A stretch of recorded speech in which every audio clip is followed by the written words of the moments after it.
Assalamualaikum warahmatullahi wabarakatuh.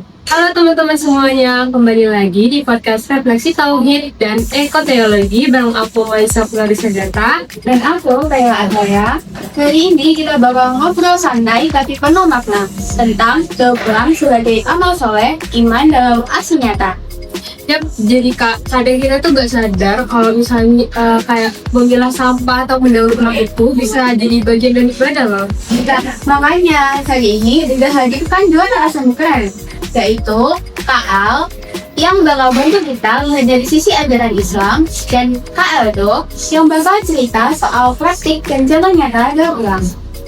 Langsung saja, selamat datang untuk Kak Al dan Kak Eldo. Terima kasih sudah diundang. Terima kasih William. Oke, kita mulai dari Kak Al dulu ya. Sebenarnya gimana sih hubungan antara tauhid dan kepedulian terhadap lingkungan menurut Islam? Ya, jadi dalam Islam, tauhid itu bukan cuma soal mengakui Allah itu tadi, tapi juga soal bagaimana kita menghormati diri anak.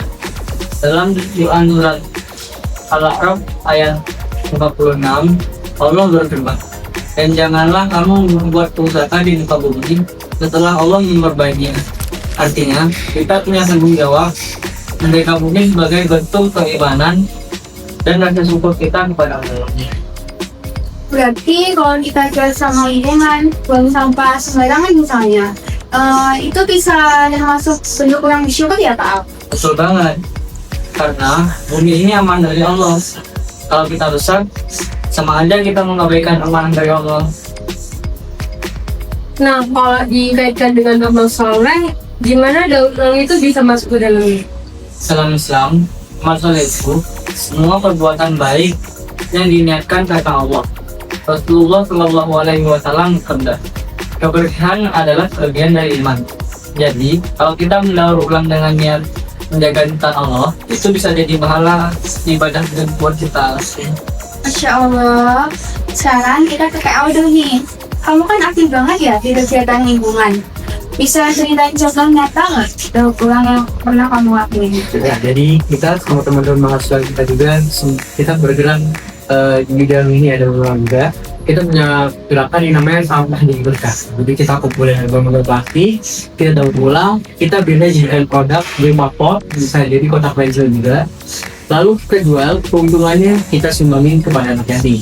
Jadi selain bermanfaat bagi sama, juga bermanfaat bagi lingkungan kita. Keren ya, jadinya bukan cuma bermanfaat untuk lingkungan aja, tapi juga bisa jadi amal untuk sosial. Betul, jadi dengan kebaikan kecil seperti itu aja, pahalanya dan manfaatnya bisa berlipat ganda jika diniatkan dengan baik. Nah, kalau bicara soal sampah nih, kan banyak juga ya karena gaya hidup berlebihan. Dalam Islam, ada nggak sih larangan hidup boros atau konsumtif, Kak Al? Ada banget. Dalam Quran surat Al-An'am ayat 141, Allah melarang kita berlebih-lebihan atau besar. Dan janganlah kamu berlebih-lebihan, sungguhnya Allah tidak menyukai orang yang berlebih-lebihan.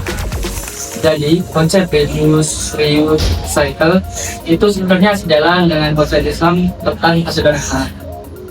Jadi dengan menggunakan tas kain, juga pakai mobil sendiri, itu sudah sangat berdampak banget terhadap pengurangan penggunaan sampah plastik. Oke, obrolan hari ini benar-benar ngasih perspektif baru ya untuk kita. Ternyata daur ulang itu bukan cuma soal lingkungan aja, tapi juga soal iman dan tanggung jawab kita sebagai hamba Allah. Nah, setuju banget nih. Mulai dari hal kecil hari berdampak besar buat bumi, dan juga buat pahala kita. Yang penting, niatnya karena Allah. Insya Allah, setiap tindakan menjaga lingkungan akan dicatat sebagai amal soleh. Jadi mulai sekarang, mari kita menjadi muslim dan cinta bumi, cinta kebersihan, dan cinta Allah. Segitu aja podcast kali ini. Terima kasih banyak untuk Kak Al dan Kak Eldo karena udah sharing-sharing di podcast hari ini. Dan terima kasih juga buat teman-teman pendengar yang udah dengerin podcast Refleksi Tauhid dan Ekoteologi. Sampai jumpa di episode berikutnya. Wassalamualaikum warahmatullahi wabarakatuh.